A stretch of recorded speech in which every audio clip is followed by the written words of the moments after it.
आइए, सुनिए, देखिए, समझिए सनातन सत्य। जैसी दृष्टि वैसी सृष्टि, दृष्टि विज्ञान। कुदरत, कुदरती रचना एवं कुदरत के कानून से शाश्वत सुख की प्राप्ति। जोधपुर के परम पूज्य महात्मा उपासक प्रोफेसर डॉक्टर सोहन राज तातेड़ के निर्देशन में सनातन सत्य। जैसी दृष्टि वैसी सृष्टि, दृष्टि विज्ञान।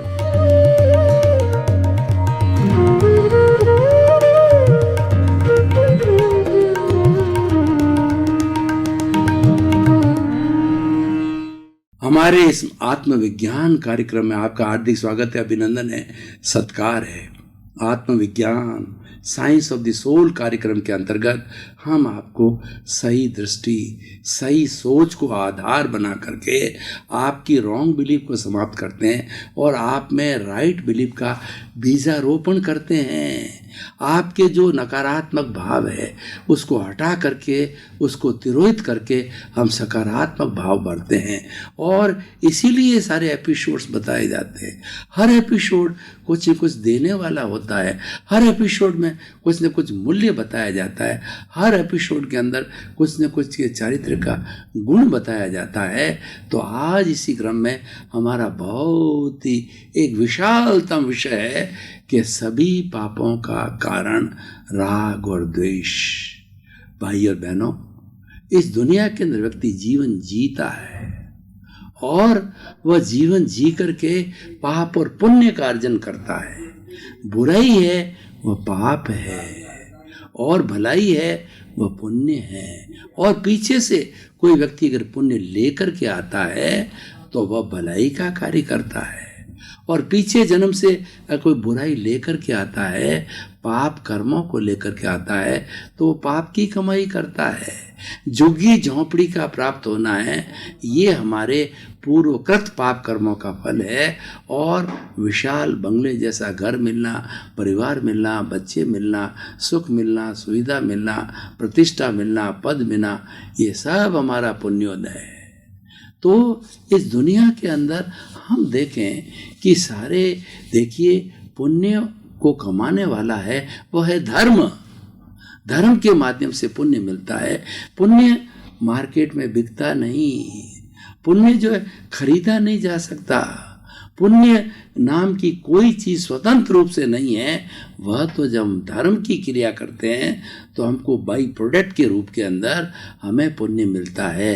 कैसे? हम गेहूं की खेती करते हैं तो हमारा उद्देश्य है गेहूं की फसल तैयार करना, लेकिन गेहूं को प्राप्त करने के लिए जो उसके छिलके हैं, खाकला है, वह बिना किसी प्रयास के ऑटोमेटिकली मिलता है। वह बाई प्रोडक्ट है, वह बोनस है। तो ये पुण्य जो है हर धार्मिक क्रिया के साथ में बोनस के रूप में मिलता है।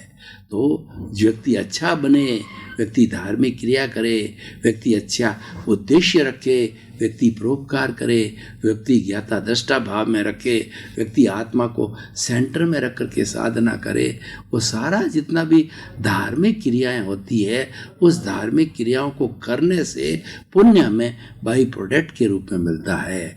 तो ये तो होगा हमारा पुण्य। पर आज का हमारा विषय है कि सभी पापों का कारण है वो राग द्वेष है। हमको पाप कौन करवाता है, ये आज का हमारा मुख्य कारण है कि व्यक्ति पाप अर्जित कैसे करता है, व्यक्ति अनैतिक कैसे बनता है और व्यक्ति आतंकवाद को कैसे प्राप्त करता है, व्यक्ति हिंसा कैसे करता है और क्यों करता है, उसके क्या कारण हैं। उन सब का कारण है राग और द्वेष। देखिए, राग और द्वेष को हमें अच्छी तरह से समझना होता है। राग का मतलब होता है प्रियता, द्वेष का मतलब होता है अप्रियता। राग का मतलब होता है आसक्ति, किसी चीज़ के साथ में तन्मयाकार होना, किसी चीज़ से आकृष्ट होना और किसी चीज़ का संग्रह करना, ये सारा जो है राग है। और द्वेष है क्रोध करना, किसी की निंदा करना, किसी को गाली देना और किसी का तिरस्कार करना, ये सारा द्वेष है। द्वेष हमको दिखता है, राग हमको दिखता नहीं है, क्योंकि राग एक मीठी छुरी की तरह भीतर भीतर चलता रहता है। हम किसी के प्रति मोह करते हैं, वह भी एक राग है। द्वेष दिखाई देता है, व्यक्ति गुस्से में आ जाता है और व्यक्ति गाली गलौज की अवस्था के अंदर आ जाता है और व्यक्ति जो है वो अहंकार करने लग जाता है। अहंकार एक दोष है। और ये जो हमारा राग है, देखिए, क्रोध, मान, माया, लोभ, ये 4 नाम है। इनका 2-2 का ग्रुप है। राग का ग्रुप कौन सा है? मान और माया और लोभ। क्रोध, मान, माया और लोभ है। माया और लोभ है, ये राग द्वेष है। और क्रोध और अहंकार ये दिखते हैं, ये प्रकट होते हैं, ये हमारा द्वेष है। जो प्रकट होता है वह द्वेष है और जो शीघ्रता से दिखाई न दे वह राग है। सारा कुछ दुनिया में कार्य होते हैं वो राग द्वेष के प्रेरित होके होते हैं और हमारे भीतर भी राग द्वेष है। हमारे को जो इंस्ट्रक्शन मिलते हैं काम करने का, पूर्वकृत कर्म है, वो भी राग द्वेष है। वो राग द्वेष जो है वह कार्य करता है और हमें जो है वो दिशा निर्देश देता है और हम वैसा करने के लिए तैयार हो जाते हैं। तो इसीलिए सभी दुनिया भर में जितने भी पाप के कार्य हैं, जैसे कि दवाइयों में मिलावट करना है और किसी व्यक्ति का नाजायज शोषण करना है, किसी का पैसा हड़प लेना है, किसी व्यक्ति को धोखा देना है, किसी व्यक्ति को प्रताड़ना देना है, किसी व्यक्ति को मारना है, ये सारा जो है पाप कहलाता है। यानी प्राणी मात्र को कष्ट देना पाप की परिभाषा में लिया गया है। और कितने कितने तरह के दुख है, सबको अगर हम समाहित करें तो सब पाप का कारण होता है। और ये पाप है, ये मोह का संसार है। जितनी दुनिया में बुराइयां होती है, मोह है। मोह, मान लीजिए वटवृक्ष होता है, उसका बीज होता है, बहुत छोटा होता है, तो वो मोह का बीज है, वो वटवृक्ष बन जाता है। इतनी टहनियाँ होती हैं, इतने पत्ते होते हैं, मतलब उसमें एक एक पत्ते के ऊपर जो है एक एक बुराई छा जाती है। और बुराई का संसार लंबा होता है, भलाई का संसार कम होता है। बुराई तो बचपन से व्यक्ति सीख के आता है, बुराई साथ में लेकर के आता है। भलाई को अर्जित करना पड़ता है, धर्म को आचार में ढालना पड़ता है। धर्म हमारा पुरुषार्थ है, लेकिन जो हम लेकर के आते हैं वो हमारा पाप है। जो कर्म है उसमें से घाती कर्म होते हैं, जो आत्मा की घात करते हैं, यानावर्ण्य, दशनावर्णीय, और हमारा जो है मोहनीय कर्म और उसके साथ में अंतराय कर्म, चारों आत्मा की घात करते हैं, चारों आत्मा को कसोड़ते हैं, आत्मा को अवरुद्ध करते हैं, आत्मा को केवल ज्ञान नहीं होने देते, आत्मा को जो है वो हमारा अवधि ज्ञान नहीं होने देते, मन प्रयोग ज्ञान नहीं होने देते, और आत्मा को तरक्की में, गुण स्थानों की तरक्की में आत्मा को रोकने वाले जो हैं, ये घाती कर्म है। और वो एकांत पाप है। सारे चारों ही घाती कर्म एकांत पाप है। और शरीर पर काम करने वाले जैसे नाम कर्म है और आयुष्य कर्म है, गोत्र कर्म है और वेदनीय कर्म है, इसमें शुभ भी होता है, अशुभ भी होता है। इसीलिए हमारे शरीर को सुख भी मिलता है और दुख भी मिलता है। जो सुख मिलता है वो पुण्य है, वो दुख मिलता है पाप है। चारों कर्म है वो एकांत पाप है। और 4 कर्म में सुख भी है और दुख भी है। जो दुख का पार्ट है वह पाप है और सुख का पार्ट है वह पुण्य है। तो इसीलिए अब हम देखते हैं कि राग द्वेष ही पापों का कारण क्यों है। क्योंकि हम 2 चश्मे लगा देते हैं, दोनों जो है अलग अलग कलर के चश्मे लगाते हैं। तो एक व्यक्ति को जो हम राग की दृष्टि से देखते हैं उसके ऊपर मोह करते हैं, और दूसरे व्यक्ति पर हम द्वेष की दृष्टि से देखते हैं कि उसे हम घृणा करते हैं, उसकी निंदा करते हैं, उसका तिरस्कार करते हैं। तो दोनों ही कर्म बंधन के कारण हैं। राग है वह सोने की बेड़ी है और द्वेष है वह लोहे की बेड़ी है। दोनों ही हमको स्वतंत्र करता है, दोनों ही हमें कैदी बनाना है, हमें दोनों को काटना है। दोनों को काटने से ही मुक्ति होगी, क्योंकि भीतर दोनों भरे पड़े हैं, राग भी है और द्वेष भी है। अब देखिए कि सभी पापों का कारण राग द्वेष कैसे है। देखिए, एक व्यक्ति जो है दवाइयों में मिलावट करता है, तो दवाइयों में मिलावट करने का कारण क्या है?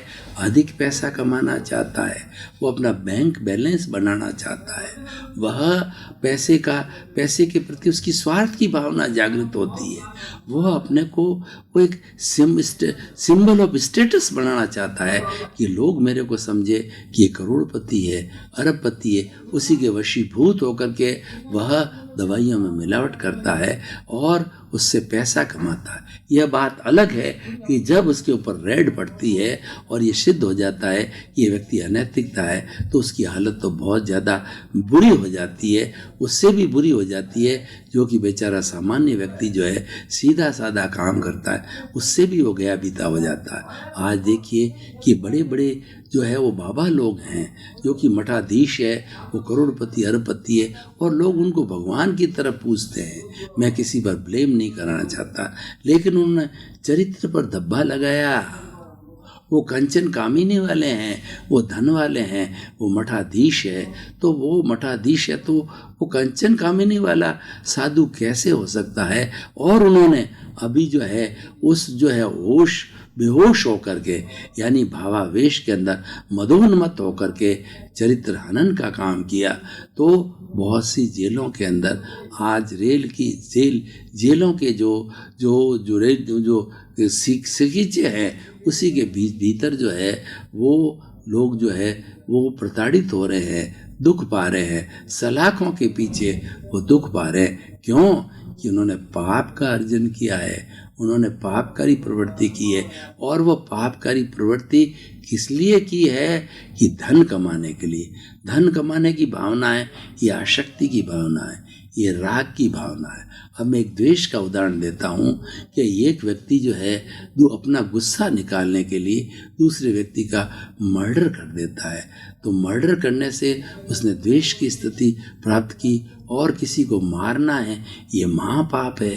क्योंकि हमारे साथ भी हमको कोई मारे तो कितना दुख होगा, किसी को दुख देना है ये पाप का कारण होता है। हम किसी को मारते हैं, किसी हक को छीनते हैं, तो किसी का शोषण करते हैं, इसका मतलब उसके सुख का हनन कर रहे हैं, उसको दुख दे रहे हैं। तो ये दुख देना है, ये पाप का कारण बन जाता है और इसका कारण द्वेष हो जाता है। आप किसी भी चीज़ को कहीं से भी उठा कर देख लीजिए, डे टू लाइफ के किसी भी काम को देख के देखिए कि इसके पीछे प्रेरणा का स्रोत है राग द्वेष है। इसलिए राग द्वेष को सभी पापों की जननी कहा है। अब देखिए, कोई व्यक्ति आतंकवादी बनता है, तो आतंकवादी क्यों बनता है? कोई स्वार्थी तत्व जो होते हैं, जो ऐसा काम करते हैं और उन्होंने धन इकट्ठा कर रखा होता है, तो किसी बेचारे भोले व्यक्ति को जो है फांस लेते हैं वो, और उनको कहते हैं तुम्हें 20 लाख 25 लाख 50 लाख रुपए तुम्हारे परिवार को देंगे, तुम्हारा कुछ हो गया तो चिंता करने की जरूरत नहीं है, परिवार तो आबाद हो जाएगा। और इस तरीके से गलत सोच डाल करके, रॉन्ग बिलीफ डाल करके वो उसको आतंकवादी बना देते हैं, उसको ट्रेनिंग देते हैं। और वह क्या करता है? वह किसी फ्लाइट का अपहरण कर लेता है, वह किसी पब्लिक प्लेस के अंदर जो है वो अपने गन लेकर के, बंदूक लेकर के और सबको घेर लेता है कि या तो तुम चुपचाप सरेंडर हो जाओ, नहीं तो हम तुमको भून देंगे, जैसा कि हमारा बॉम्बे में हुआ और जगह जगह पे होती है। लोग दहशत फैलाते हैं, कुछ लोग हजारों लाखों लोगों को दहशत फैला देते हैं और कष्ट के अंदर डाल देते हैं, और उससे पूरा विश्व प्रभावित होता है।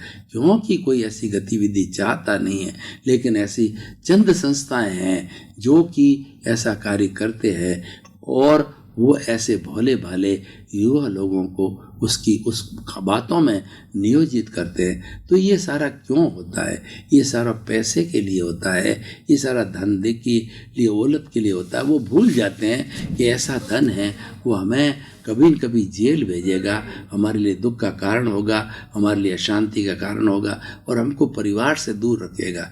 ऐसे लोग परिवार के साथ नहीं रह सकते, परिवार कहीं रहता है और वो छुपके हुए रहते हैं, अंडरग्राउंड हो जाते हैं, उनको कभी भी पकड़ा जा सकता है, वो चिन्हित लोग होते हैं। तो ऐसे लोग हर वक्त टेंशन का जीवन जीते हैं, दुख का जीवन जीते हैं, क्योंकि वो पाप करते हैं और पाप का कारण हो गया राग द्वेष।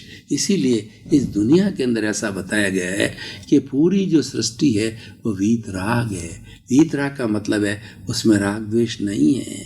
चराचर जगत है वो आपके लिए वीतराग है, क्योंकि वो आपका कोई बुरा करने वाला नहीं है, और आपकी आत्मा, शुद्ध आत्मा भी वीतराग है। तो फिर बुराई कहाँ है?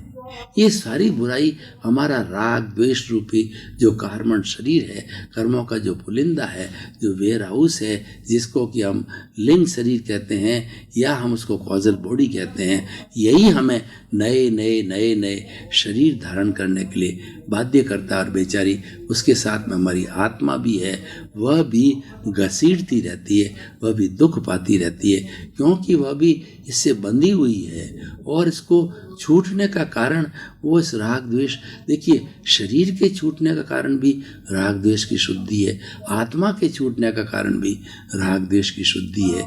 तो अब आत्मा इस शरीर को जो है वो अच्छा सहयोग करती है और वो धार्मिक क्रिया करने लग जाता है, तो शरीर उपयोगी बन जाता है। शरीर माध्यम खलु धर्म साधनम, ये शरीर है वो धर्म की साधना करने का माध्यम होता है। यद्यपि ये भी कहा जाता है कि शरीर व्याधि मंदिरम, शरीर जो है वो व्याधियों का मंदिर है, वो बीमारी का घर है। लेकिन बीमारी का घर होने के बाद भी, क्योंकि उसमें प्रभु विराजमान होते हैं, उसमें भगवान विराजमान होते हैं, और वो भगवान ही जो है वो मतलब उसको सद्बुद्धि देते हैं, और सद्बुद्धि दे करके वह इस पाप की प्रवृत्ति को छोड़ करके अच्छा काम करने लग जाता है, धर्म की तरफ आ जाता है, तो वह सुख का जीवन जी देता है। तो निष्कर्ष की भाषा में हम बात करें कि राग द्वेष को छोड़ने से सुखी हो सकता है। दुनिया में केवल एक ही चीज़ है जो हमें दुखी बनाता है, जो हमें पाप की ओर ले जाता है, वह है राग और द्वेष। राग द्वेष भीतर पड़ा हुआ है, राग द्वेष हम क्रिएट करते हैं, राग द्वेष को खींचता है। राग द्वेष एक मैग्नेट है कि वो अपने सजातीय को, बाहर से जो राग द्वेष जो इंद्रियां लेकर के आती है, वह सजातीय, इस सजातीय के पास में जाता है, ये घटता है और बढ़ता है और आत्मा के साथ जुड़ा हुआ है। आत्मा की जब शक्ति बढ़ती है तो क्षोभसम कहते हैं। क्षोभसम करने से ये शरीर धर्म की क्रिया करने लग जाता है, और धर्म की क्रिया करने से ये हमारा राग द्वेष रूपी ये कार्मण शरीर है, ये शिथिल पड़ जाता है, इसमें टर्बुलेंस होती है, कर्म शिथिल होकर के झड़ने लग जाते हैं, जिसको कि हम जो है निर्जरा कहते हैं। तो ये स्थिति राग द्वेष को शुद्ध करने की एक रासायनिक क्रिया है, हमें करना चाहिए। उसके लिए धर्म जो है सबसे बड़ा है, तप है। धर्म और तप ये साधना है, उसकी निष्पत्ति है, हमारी निर्जरा है। निर्जरा का मतलब है कि आत्मा से कर्मों का, इन राग द्वेष का झड़ना, जो कि हमने अर्जित कर ली है। हर जन्म के अंदर हम कुछ न कुछ राग द्वेष अर्जित करते हैं। समय आने पर उस राग द्वेष का उदय काल होता है कर्मों का, और प्रारब्ध होता है, और वह भुगत लिया जाता है। ये शरीर है कर्मों के भुगतान के लिए मिला है कि पूर्व जन्मों के अंदर हमने क्या क्या कर्म किए, और उन कर्मों का उदय भाव आता है, प्रारब्ध आता है जीवन के अंदर। जो प्रारब्ध आता रहेगा, जो शरीर जो है वो दुखों को भुगतता रहेगा। तो भाई और बहनों, बड़ी निष्कर्ष की बात यह है कि हम राग द्वेष को न पालें। तो राग द्वेष न हो तो क्या करना चाहिए? उसकी प्रतिरोधात्मक शक्ति है क्षमता। न तो किसी के साथ में अति प्रेम करो, अनुराग करो, उसके साथ के अंदर राग पैदा करो, और न किसी के साथ द्वेष करो। तो हम उस संभाव की स्थिति आती है कि किसी को दोषी नहीं माने। ये राग द्वेष आता कहाँ से? ये आता है, किसी ने हमको गाली दी तो हम तुरंत रिएक्ट करते हैं कि ये तुमने मुझे गाली दी, उसके प्रति हम राग द्वेष चालू कर लेते हैं। हम ये नहीं सोचते कि गलती दी, इसकी गलती नहीं है। हम तो पूर्व जन्म के अंदर गाली दे के आए इसको, इसी आत्मा को। जब इस भव के अंदर, इस जीवन के अंदर ये हमारा निमित्त बन के आया है, और उस गाली का जो है वो हमको दोष रहित कर रहे हैं। पिछले जन्म का किया गया पाप और पुण्य है, वो हमारी प्रतिध्वनि इस जन्म के अंदर होती है। वो हमने क्रिएट किया था, वो हमने कॉज डाले थे, इस जन्म के अंदर वो हमारे इफेक्ट बन के आते हैं, हम भोगे जाते हैं। तो बल्कि आप किसी को दोषी न मान करके उसको एक निमित्त मानो, उसको अपना हितैषी मानो कि जो कुछ कर रहा है ये मेरे को शुद्ध होने के लिए कर रहा है, ये मेरी बुराई को मिटाने के लिए कर रहा है, ये मेरे पाप को धोने का एक साधन है, एक साबुन के रूप में ये व्यक्ति है। उसको हितैषी मानोगे, उसको दोषी नहीं मानोगे कि इसका बहुत बहुत शुक्रिया है, इसका बहुत बहुत धन्यवाद है कि ये मुझे क्लियर करके और मुझे सिद्ध बुद्ध मुक्त बनाएगा, मुझे मोक्ष में भेजने वाला सबसे बड़ा साथी है, तो वह उस रूप के अंदर लिया जा सकता है। तो भाई और बहनों, देखिए कितना सुंदर टॉपिक है। हम कहाँ से चले थे कि राग द्वेष क्या है और राग द्वेष का बंधन कैसे होता है। पापकारी प्रवृत्ति से राग द्वेष का बंधन होता है, और पापकारी प्रवृत्ति जब उदय में आती है तो राग द्वेष होता है। यानी दोनों, चाहे इधर से एक कारण है और एक कार्य बनता है, और एक कार्य है वो कारण बनता है। तो ये कारण और कार्य का जो हमारा विवेचन है ये चलता रहता है। ये पुरुषार्थ का, पुण्य और पाप का जो है ये संबंध चलता रहता है। शुभ और अशुभ के साथ में पुण्य पाप जुड़े हुए हैं। शुभ प्रवृत्ति है वह पुण्य देती है, अशुभ प्रवृत्ति है वो पापकारी प्रवृत्ति है। उससे पाप से पाप जो है हमारा कॉज बनता है। राग द्वेष है, नया राग द्वेष खड़ा करता है, जिसको हम नई प्रतिष्ठित आत्मा कहते हैं। अहंकार की जो ये आत्मा है ये प्रतिष्ठित आत्मा है, और वह अहंकार के कार्य करवाती रहती है, क्योंकि पीछे अर्जन करके आया है। और वो हमारा अगर ज्ञान न हो तो पूरा अहंकार जो है वशीभूत नहीं किया जाता है, तो वह शेष रहता है। तो फिर नए जन्म के अंदर फिर वह नए कॉज, इस जन्म के अंदर नए कॉज डाल करके और आने वाले जन्म के अंदर नया शरीर पैदा करेगा, नया प्रतिष्ठित आत्मा करेगा और फिर नया भोगेगा। यानी ये चार्ज अहंकार है, हर जन्म में नई नई प्रतिष्ठित आत्मा बनाता रहता है। लेकिन किसी ने राग द्वेष लिया है, राग द्वेष को खत्म किया, जिसने ज्ञान लिया है उससे समता पैदा होती है। तो समता पैदा होने से राग द्वेष पर रोक लगती है, तो नए बीज नहीं पड़ते हैं और नया राग द्वेष पैदा नहीं होता है। तो भाई और बहनों, ये एक बीमारी है। राग द्वेष एक अशुद्धि है, राग द्वेष एक पाप है। इसको धोने के लिए पहले हम पाप को धोने के लिए पुण्य को सहारा लें। मैं एक जो आगमों में जो घटना आती है, उदाहरण आती है, मैं बताना चाहता हूँ। एक सफ़ेद चद्दर है, बिल्कुल सफ़ेद है, और वह चद्दर जो है बहुत मैली हो गई है। तो उस मैली चद्दर को धोने के लिए आजकल कई नए नए जो अल्ट्रा मॉडर्न है वो डिटर्जेंट पाउडर आने लगे, वो तुरंत जो है दाग को हटा देते हैं। तो हमारी वॉशिंग मशीन में उसको डाला जाता है, इसलिए कि उस अशुद्धि को, उस जो है वो काला काला हो गया है उसको शुद्ध करने के लिए। लेकिन जब शुद्ध हो जाता है तो हम जो हमारा जो पुण्य रूपी पानी था उस पानी को भी निचोड़ देते हैं। उस पुण्य रूपी पानी को, जो साबुन हमने डिटर्जेंट यूज किया है कि वो पुण्य है, तो उस पुण्य को निकालते हैं 2-3 बार पानी से धो करके, उस साबुन को निकाल करके, और फिर कपड़े को हम सुखाते हैं। इसका अर्थ ये हुआ कि हमने पहले जो है वो पहले जो है पाप को काटने के लिए पुण्य का सहारा लिया। पाप जब कट गया तो पुण्य भी सोने की बेड़ी है, उसको भी काटना पड़ेगा, उसके बिना मुक्ति नहीं है। वह एक राग के रूप के अंदर है। भाई और बहनों, आपका बहुत बहुत धन्यवाद। आत्मविज्ञान कार्यक्रम आपके जीवन का निर्माण करने वाला, चाहे बच्चा हो, युवा हो, वरिष्ठ नागरिक हो, महिला हो और युवक हो, युवती हो, किशोर हो, कोई भी हो, सभी का निर्माण करने की अर्हता आत्मविज्ञान में है। सभी का डेवलपमेंट करने की जो है इसके अंदर जो है उसकी योग्यता है। तो आप आत्मविज्ञान कार्यक्रम रोज देखते रहिए और लोगों को जो है मोटिवेट करिए कि बहुत सुंदर कार्यक्रम है, जीवन का निर्माण होगा। इसी क्रम में आपका जीवन आनंदमय हो, मंगलमय हो, अच्छा हो। आपके प्रति शुभ भावना।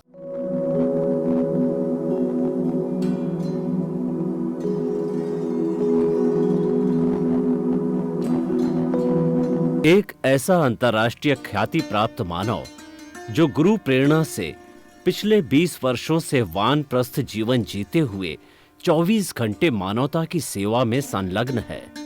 एक ऐसा मानव जो अभी राष्ट्रीय, अंतर्राष्ट्रीय टीवी चैनलों पर 7,500 एपिसोड के माध्यम से सनातन सत्य, आत्मविज्ञान एवं पुनरुत्थान, व्यवहार एवं निश्चय जगत के जीवनोपयोगी विषयों पर हृदय स्पर्शी प्रवचन कर चुका है।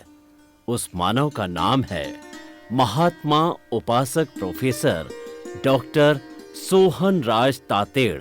प्रोफेसर तातेड़ द्वारा योग, दर्शन, शिक्षा विषयों पर रचित पीएचडी स्तर के 250 शोध ग्रंथ भारत के 100 प्रतिष्ठित विश्वविद्यालयों में शोधार्थी पढ़ रहे हैं तथा वे सभी शोध ग्रंथ वहां की सेंट्रल लाइब्रेरियों में उपलब्ध हैं।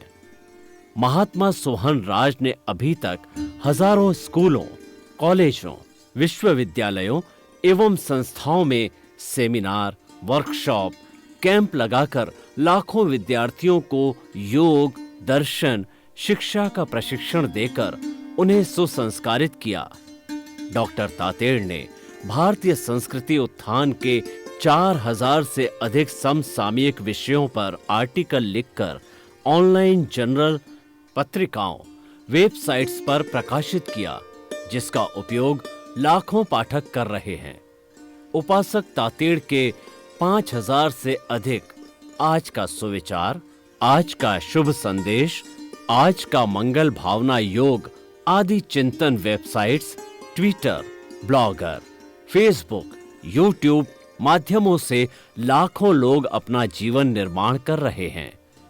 मानवता के मसीहा ऐसे महामानव महात्मा सोहन राज तातेड़ के प्रोफाइल को अभी तक विश्व के 20 लाख दर्शक यूट्यूब पर, 12 लाख गूगल पर एवं लाखों दर्शक फेसबुक, ब्लॉगर, ट्विटर और इंस्टाग्राम पर देख चुके हैं।